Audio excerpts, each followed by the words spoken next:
Hey there, welcome back to another review, this time of Caravan of Courage and Ewok Adventure. This is the first Ewok TV movie. There's two of them. I don't have this one, but I do have the sequel, Battle for Endor. I have that on VHS, but I don't have the first one, Caravan of Courage. And I went to this with extremely low expectations. I already knew going into it that it was a film that was meant to be for kids, for little kids, and it was also a movie that was made for TV. So, knowing that, I was actually pleasantly surprised by the movie. Was it great? No. Is it some classic? No. Is it underrated? Not really. Um, I can see why people don't like it. I can see why a lot of adults watch this. They're like, this is just lame. But I don't know. I was in the right mood. I don't know what it was, but I found it to be somewhat enjoyable. I liked. It was a nice old-fashioned, heartwarming adventure. Um, I kind of thought of it like as a low-budget version of The Hobbit, like made for TV, but instead of dwarves, it's Ewoks. That's the kind of the adventure. They create a a caravan of characters, and then they go off into the wilderness and go off into the vast unknown and trying to find you know these two characters are main human characters, their parents. And along the way, they gotta go to where no Ewok has ever returned from. That kind of thing. It's definitely more of a fantasy than a science fiction movie. And I think if you go into it like that, is look at it like something like, I don't know, somewhat like, a lot of those other 80s fantasy movies for kids. Like Neverending Story, for instance. It kind of reminded me of that kind of vibe. Um, and I was surprised. The movie was surprisingly decent. I thought it was a time waster. It was a time waster for me. This isn't a rant. I'm not. There's nothing for me to rant about in this movie. It doesn't piss me off. It's not aggravating. I mean, there's some things about it that kind of suck, and I'll get into that soon enough. But for a TV movie, it could do a lot worse. For a movie about Ewoks, it could be a lot worse.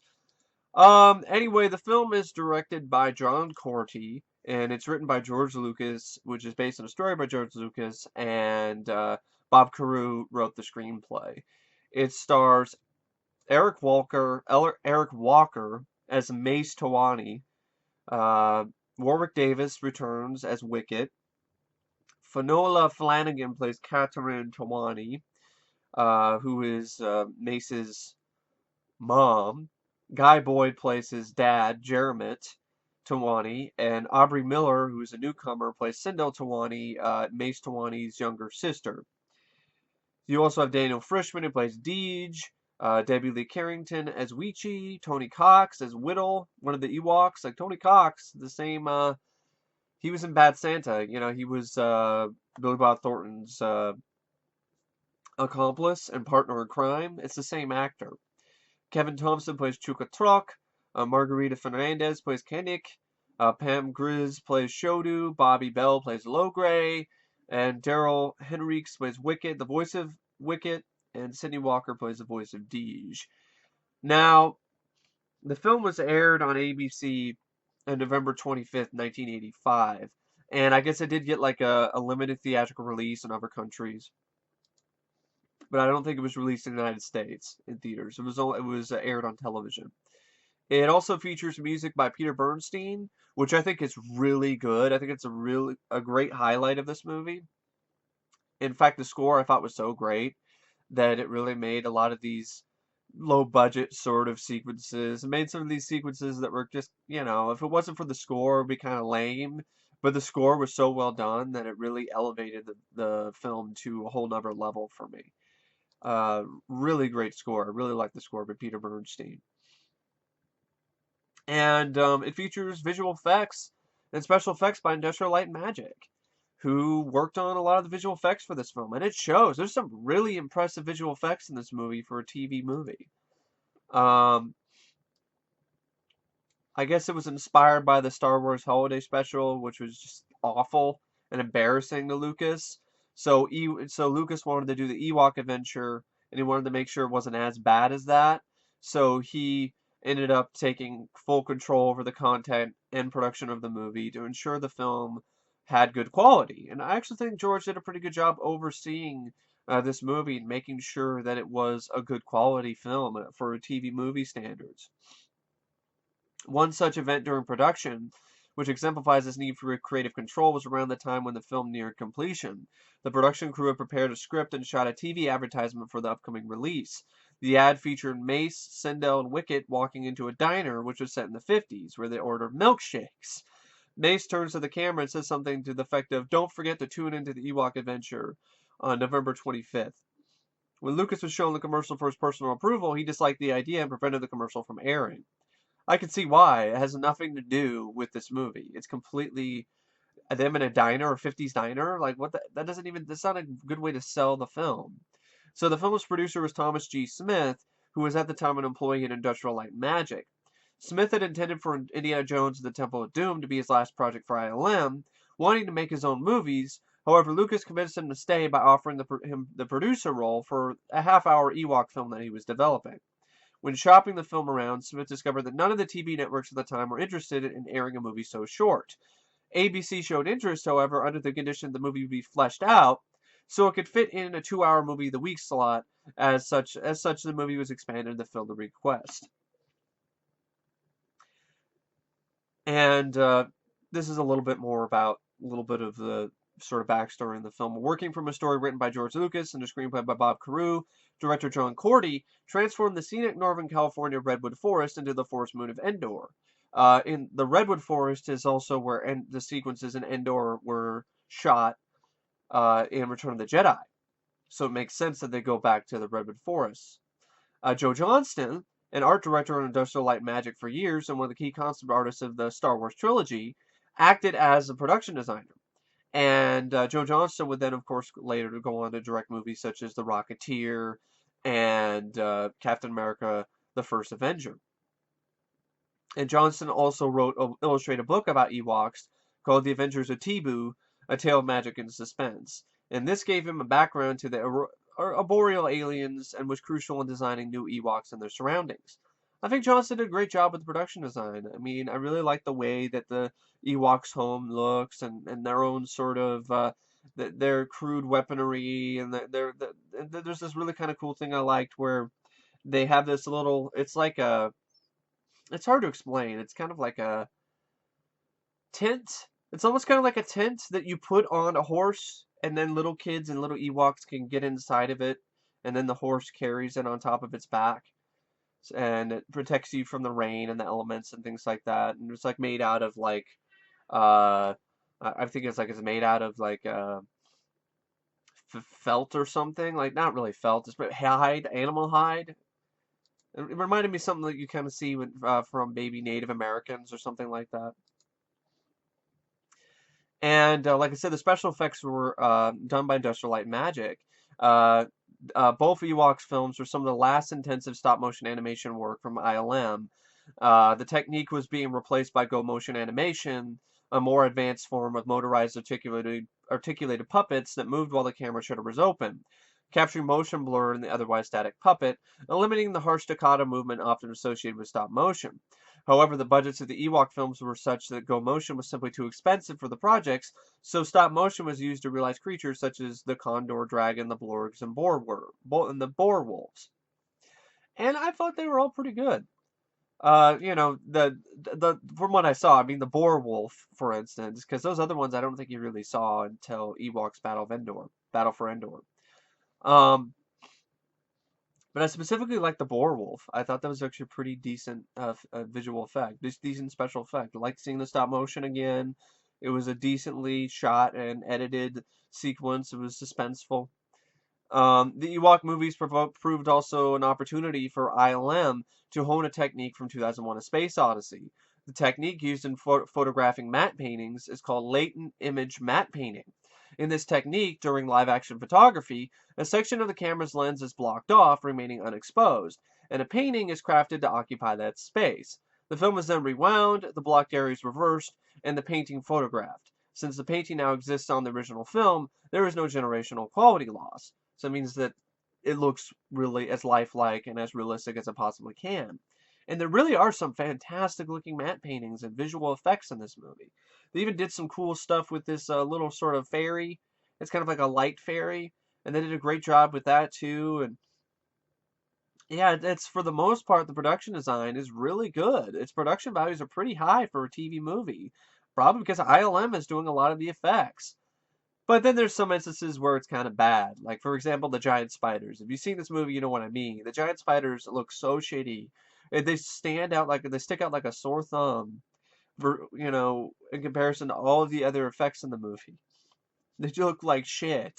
Like, they're terrible. They're stiff. They look like something you see out of a Yor movie. Yeah, look like something you see out of Yor, Hunter from the Future, or, what was that other, a Tor, or Cave Dwellers or something. It's really awful. There's shots you can even see the strings. You can see the strings on the spiders. They didn't even bother trying to blur them out or anything. You can see the strings. But anyway, for the most part, I thought the effects were actually pretty good. As for the film itself, like I said, I thought it was a decent time waster for me.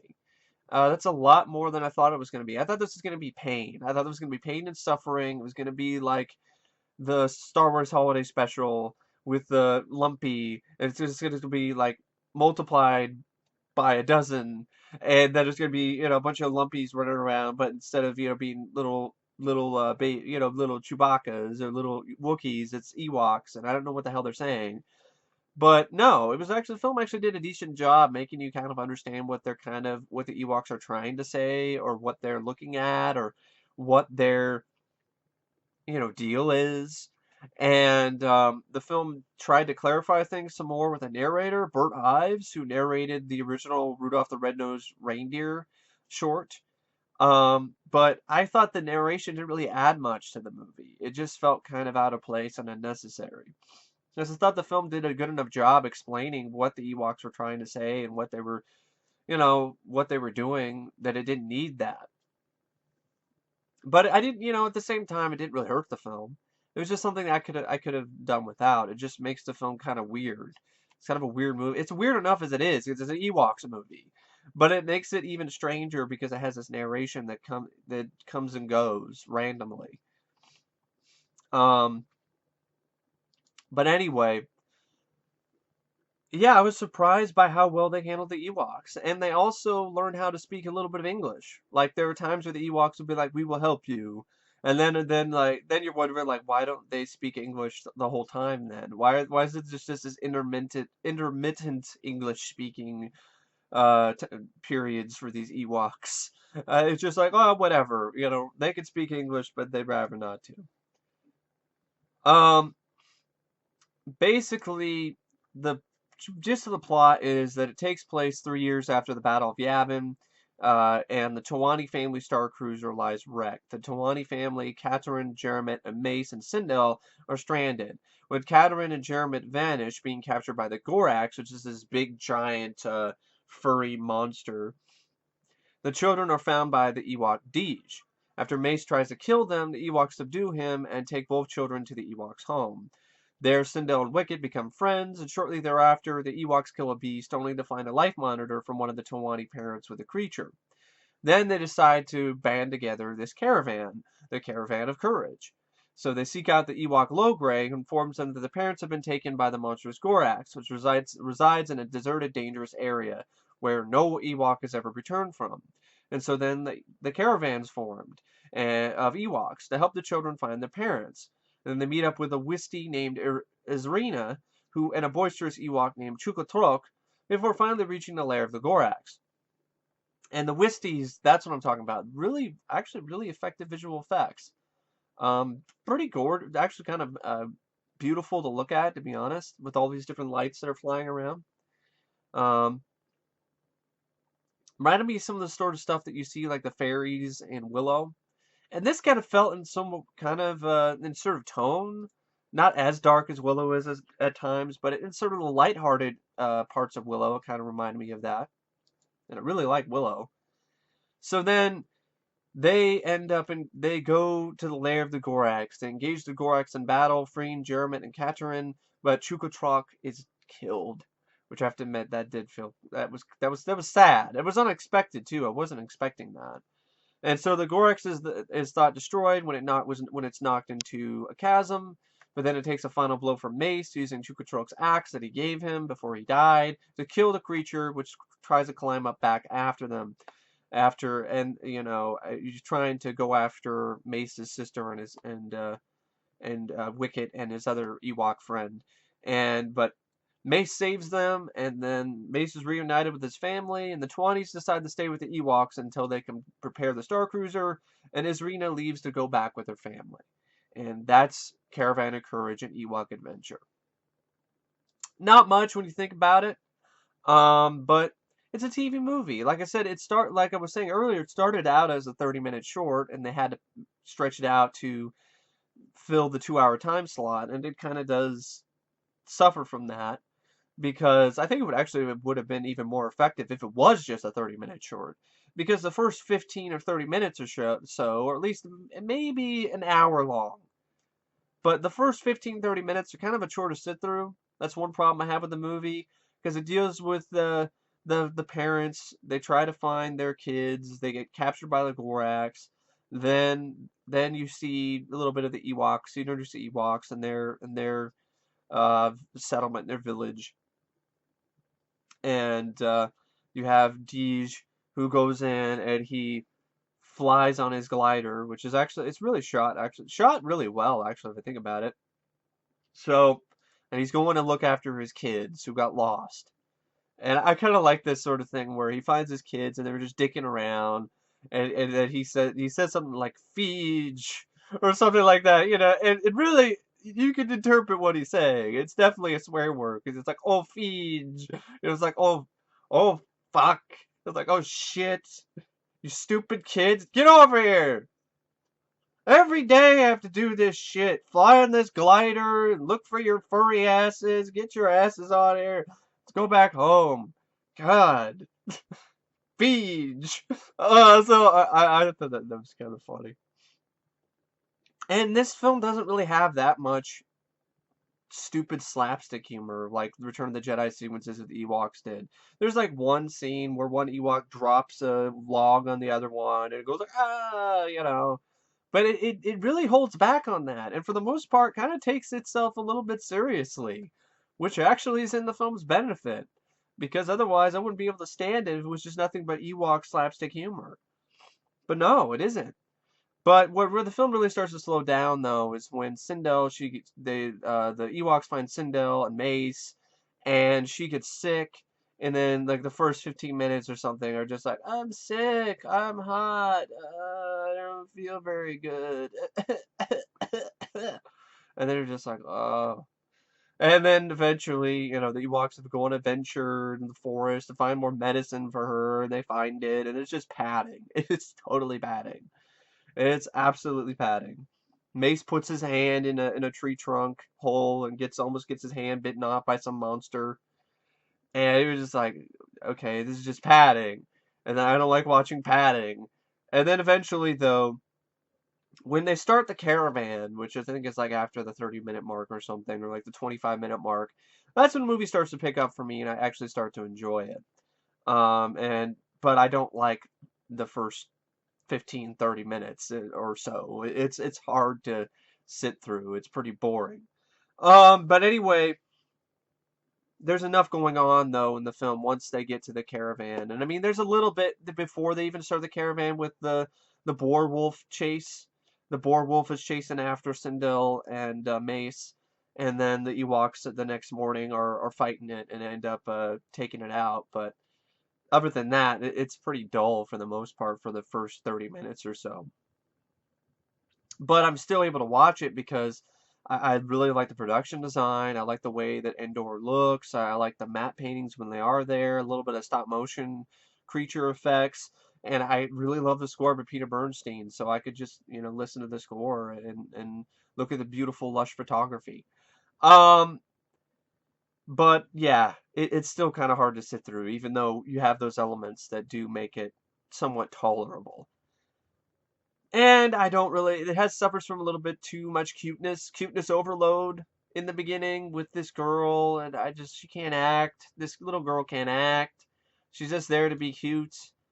Uh, she was a newcomer, Aubrey Miller, and she really didn't do anything for the rest of her career, understandably so, because she can't act. This is the only movie she was in. And I swear to God, they only casted her because she looks like Drew Barrymore. She looks like Drew Barrymore from E.T. We can't get Drew Barrymore from E.T., so let's just get this little blonde girl who looks like Drew Barrymore. There we go. That's good, right? That's good enough. But it's too much. She can't act. She's just there to look cute. It just seems pretty useless character, really. Mace, I didn't mind. I didn't mind his character, but the performance by Eric Walker was uneven. Like at times it was good, but then at times it wasn't. So it was okay. Um, but that's pretty. And then the parents, they were pretty bad actually. The actors who played the parents, but. Yeah, I mean, the humans were not the best. Actually, I thought the Ewoks were more interesting than the human characters, which is which is definitely surprising. Um, but I think they did a good job showing you different types of Ewoks and different, personalities, and I definitely did like Chukwa. It was kind of a badass Ewok, who didn't want to join the group at first and Mace ends up convincing him to join it, and he's like he's crazy enough to go one-on-one with the Gorax, and ultimately he dies because of that. But hey, he was trying to, he died in battle. And it was kind of the way he did, the kind of reason why he did is kind of dumb. It's just like, I want to fight a giant. But hey, maybe that's his whole thing. If I'm gonna die, I'd rather die in battle. And hey, I gotta say, there's nothing wrong with that. Rather die in battle fighting for a good cause. But anyway, and I was surprised an Ewok died in the first place. But yeah, I really don't know what else to say about Ewok, this Ewok movie, Caravan of Courage and Ewok Adventure, except that it's a surprisingly decent time waster. For a TV movie, it's actually one of the better TV movies I've seen. It's got pretty high production values. It's got some decent visual effects, some good little bits of stop motion creatures. You have a decent sort of plot. I mean, I didn't mind, trying to find Mason is that little sister trying to find the parents who were kidnapped by this giant, and the effects are okay, and it's tolerable. It's about as harmless as an Ewok. Like I mean, even the Ewoks. I don't like them in Return of the Jedi because I don't like the way that it's handled. But in this, it's not as aggravating because they're not fighting the Empire. They're fighting this big giant thing, and they're just they're helping helping Mace and Sindel find the parents, and I'm okay with that. And yeah, this was not as bad as I thought it was gonna be, at all, really. There were actually some good things about it. I mean, the cinematography is pretty decent. The matte paintings are really good and really nice to look at. The stop motion effects when they are there are pretty good for a low budget. The visual effects are really, I thought were really impressive for the most part. There's some cool stuff with the story. Um, like for example, this lake that if you just go into it, you end up being trapped inside of it. So it's like the lake basically disintegrates. It doesn't really disintegrate. It just takes whatever goes into it, and you can't get out of it. So it's like maybe it's like a man-eating lake, or it's a lake that just eats everything. I just thought that was a kind of an interesting concept, and it added for a kind of suspenseful sequence in it. I wasn't expecting that. I wasn't expecting the stuff with the Wisties. I wasn't expecting that either. So, I mean, there's some nice unexpected sort of things in the plot that I was not expecting. And some nice creativity as well. So yeah, I really don't know what to say about Ewoks. For about the Caravan of Courage and Ewok Adventure, except it was rated out of 5 stars. I give it three out of 5 stars. It's a time waster. It's mediocre. It's okay. But for a TV movie, that's pretty good. That's pretty good for a TV movie. Because a lot of TV movies suck. They're just awful. But this was, I thought it was actually pretty decent. It was okay. It was a okay time waster, and it was enjoyable for what it was. And if I saw it for cheap somewhere, I'd probably pick it up. I definitely would rather watch this than episode 1 or episode 2. But anyway, thank you for watching my review of Caravan of Courage and Ewok Adventure, and I will see you guys later. See ya.